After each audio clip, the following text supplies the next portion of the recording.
कैलासवासी नानासाहेब ज्योतिबा भोसले हे हयात असताना या ठिकाणी यांनी हे झाड लावलेलं.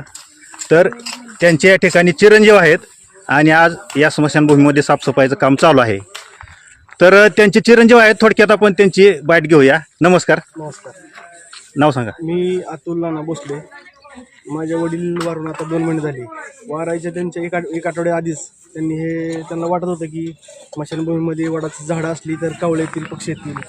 त्यानंतर झाडं लावल्यानंतर स्मशानभूमीमध्ये बसायची व्यवस्था चांगली होईल, त्या उद्देशाने त्यांनी हे झाड लावलं होतं.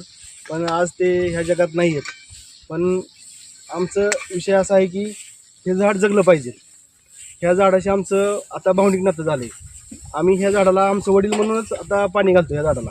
तर गावकऱ्यांना आणि आमच्या वरिष्ठांना जे आमचे मार्गदर्शक आहेत, वस्ताद झालं, दत्तनाना झालं, भाऊ झालं, त्यांना एवढीच विनंती आहे की हे झाड जगलं पाहिजे आणि ह्या झाडासाठी कुठलीही अडचण गावकऱ्यांनी आणू नये किंवा करू नये, हीच माझी विनंती आहे. बघा हा विषय बघा समोर आहे तुमच्या, म्हणजे हे झाड ही शेवटपर्यंत फुलणारच. ह्या झाडाला कुणी काही जर झालं तर आम्ही आतूनची जी इच्छा आहे की आतून सोबत 100% मी उभा राहणार आहे. कोण काही ना ह्या झाडासाठी, त्याच्यासाठी मी 100% ती झाड ही आहेच राहणार. त्याच्या वडिलाची आठवण म्हणून ही 100% त्याचे आयुष्य जोपर्यंत त्याचं आयुष्य आहे तोपर्यंत ती झाड शेवटपर्यंत हे असंच राहणार आहे. ह्या झाडाबद्दल कुणी काय विषय घेतला तर त्याच्यावर ग्रामपंचायत तर्फे कारवाई केली जाणार आहे. मग ती कोणी का असं ना, सचिन कदम जरी असला तरी सुद्धा त्याच्यावर कारवाई होईल त्या झाडाबद्दल जर तुम्ही काय केलं तर. त्याची इच्छा आहे, त्याने अंतकरणापासून त्याच्या बापाने त्याचं झाड लावलेला आहे, त्याचा इच्छा आहे त्या झाडाबद्दल. एवढंच मी बोलतो आणि सगळ्यांना शुभेच्छा देतो. तुम्ही आला सगळीजण इथं कार्यक्रमाला उपस्थित राहिला, मनापासून आभार मानतो. एवढंच बोलतो आणि मी थांबतो. हा, तर डॉक्टर सिद्धार्थ सरवदे या ठिकाणी आलेले आहेत. स्वच्छतेची मोहीम आहे सर, आणि तुम्ही पत्रकार आहात आणि डॉक्टर पण हे दोन्ही व्यवसाय सांभाळता आणि ते करत करत पत्रकार तुमचा छंद आहे. तर पत्रकार म्हणून आज तुम्ही या नरसिंहपूर नगरीमध्ये आपल्या स्मशानभूमीकडे कशा पद्धतीने बघताय? आज नीरा नरसिंहपूर येथील स्मशानभूमीसाठी राजेंद्र बळवंतराव हे आमचे मित्र आहेत. त्याचप्रमाणे भावी सरपंच आमचे सचिन कदम आणि आमचे सर्व मित्रमंडळी यांनी झाडे लावा झाडे जगवा या उक्तीप्रमाणे आणि संत गाडगे महाराज यांच्या स्वच्छतेच्या मोहिमेअंतर्गत नीरा नरसिंहपूर गावामध्ये स्वच्छतेचा वसा घेतलेला आहे.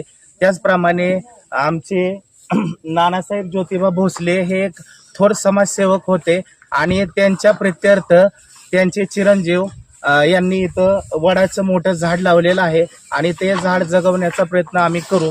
आता सांगायचं म्हणजे नीरा नरसिंहपूर ग्रामपंचायत असो किंवा आमच्या आता जिल्हा परिषद सदस्य अंकिताताई पाटील, त्याचप्रमाणे पंचायत समिती सदस्य दादासाहेब पाटील, त्याचप्रमाणे आमदार भरणेमामा, हर्षवर्धन पाटील, आप्पासाहेब जगदाळे यांच्या प्रयत्नातून आणि देवेंद्र भाऊ फडणवीस यांच्या माध्यमातून नीरा नरसिंहपूर हे गाव आम्ही भारतातच नव्हे तर महाराष्ट्रात 1 नंबर करणार आहोत. आणि इथून पुढं ही स्मशानभूमी 1 वर्ष ते 2 वर्षाच्या कालामध्ये 1 नंबर स्मशानभूमी केली जाईल अशी मी ग्वाही देतो.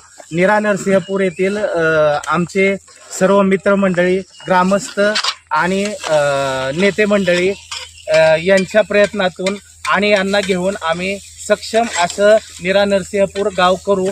ज्याप्रमाणे आमचे आदरणीय दत्तू नाना यांनी आता सांगितले की 280 कोटी रुपये आले, पण त्याचा व्यवस्थित विनियोग झाला नाही.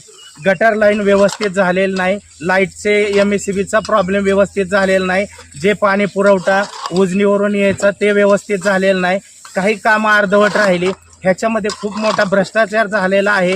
तरीही इथून पुढे आम्ही आदरणीय भरणेमामा आणि आदरणीय देवेंद्र भाऊ फडणवीस यांच्या माध्यमातून गावासाठी आणखी भरपुरात भरपूर निधी आणून व्यवस्थित केले जाईल आणि आमचे भावी सरपंच सचिन कदम साहेब यांच्या मार्गदर्शनातून सर्व गावामध्ये भरपूर प्रमाणात वृक्ष लागवड केली जाईल.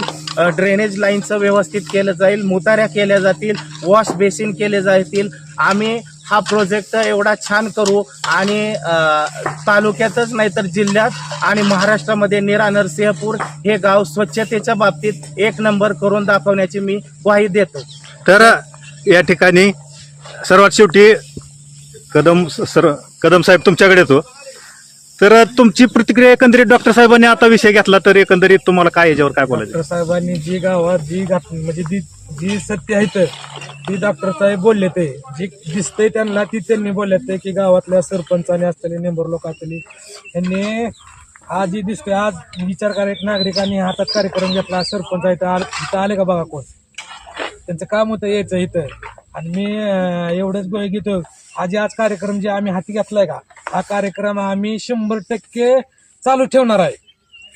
एक व्यक्ती राहिला काय आणि 10 व्यक्तीला ह्या कार्यक्रम आम्ही आता कंटिन्यू हा चालू ठेवणार आहे. एक नागरिक म्हणून गावचा सांगतो मी तुम्हाला की हा कार्यक्रम आम्ही आणि मला एकच सांगायचं आता की हा कार्यक्रम आपलं निरा नरसिंहपूरचं आपलं अभिमन्यू पावशे त्यांना न फोन करता न काय सांगता त्यांची सुद्धा एक माझा वारंवार आबांची फोन होतो. पण आबांची एकच इच्छा असते गाव आपलं स्वच्छ पाहिजे किंवा सगळ्या गोष्टी लोकांचं काम झालं पाहिजे ही आबांचा सुद्धा इच्छा. त्यांना न फोन करता आबा सुद्धा या कार्यक्रमाला उपस्थित राहून त्यांनी बाईट घेतली आमची सगळ्यांची. मी आबांचं आणि गावकऱ्यांच्या वतीनं आणि आमच्या ग्रुपच्या वतीनं आभार मानतो. डॉक्टर साहेबांचा बी मनापासून आभार मानतो. आणि आमच्या कार्यक्रमाला न बोलवता उपस्थित राहून आमच्या कार्यक्रमाची ही शोभा वाढवली. तुम्ही आमचा ही लोकांपर्यंत हा संदेश पोहोचवला. तुमचं मनापासून आभार मानतो आबा. डॉक्टर साहेब आला आमच्या कार्यक्रमाला आणि असंच आमच्या गावकऱ्यांना तुमचं प्रेम राहू द्या. ही जी सत्य घटना त्यांनी सांगितली गावची जी काय गावात कारभार चाललाय ती त्यांनी मनापासून त्यांनी सांगितलं. जी गावात हा त्रास होतोय त्या गावातल्या सरपंचांनी मेंबर लोकांनी यांना 5 वर्ष निवडून दिले आले. त्यांचं काम होतं की महाराज म्हणले तसं त्या पद्धतीने की बाबा निलाव करताय तुम्ही कमीत कमी गाव वर्षातून एकदा 2दा तर होणार पण तुम्ही साफ करायला पाहिजे होतं. गावाचा स्वच्छता करायचा तुम्ही निलाव करताय ना त्यातनं तुम्ही गावाचा एक वर्षातून 2 का होणार पण या गावात कुठला होणार पण तुम्ही कार्यक्रम हाती घ्यायला पाहिजे. 10 लोक येऊ द्या नाही तर 2 लोक येऊ द्या पण तुम्ही हा कार्यक्रम आज जी राजकाकांनी जी हा कार्यक्रम राबवलाय ही मनापासून मी त्यांना शुभेच्छा देतो. आणि आपण सर्वजण त्या माणसासोबत उभा राहू. आणि इथून मोरबी माझी एकच इच्छा आहे तरुणांना सांगायचे की हा कार्यक्रम जे आता आपण ह्यात किती जण 10 जण असू द्या नाही तर 20 जण असू द्या ह्याच्यात आता शेवटपर्यंत आपण हा उपक्रम कुठला घेऊन आहे 1-2 तासाचा तुम्ही टायमिंग दिला नाही 2 तासात आम्ही 100% अतोल असेल मी असेल भाव असतील किंवा सर्वजण माझे मित्र आहेत ना सर्वांनी हा कार्यक्रम मी तुम्हाला एवढं सांगू इच्छितो की हा दर रविवारी हा कार्यक्रम हा चालूच राहणार आहे. आम्ही 1 असो किंवा 10 जण आलो आम्हाला जेवढं ह्या लोकांनी प्रतिसाद दिला तर आम्हाला मनापासून आनंद होईल. जर आमच्या ह्या सेवेला जर ह्या सगळ्या गावकऱ्यांनी जर आम्हाला साथ दिली तरी मनापासून मी भाऊचा आभार मानतो. आतूनचा आभार मानतो. तुमच्या गावची स्मशानभूमी ही सुजलाम सुफलाम हो अशी तुम्हाला शुभेच्छा देऊन मी पत्रकार अभिमन्यू पावसे या ठिकाणी थांबतोय. धन्यवाद.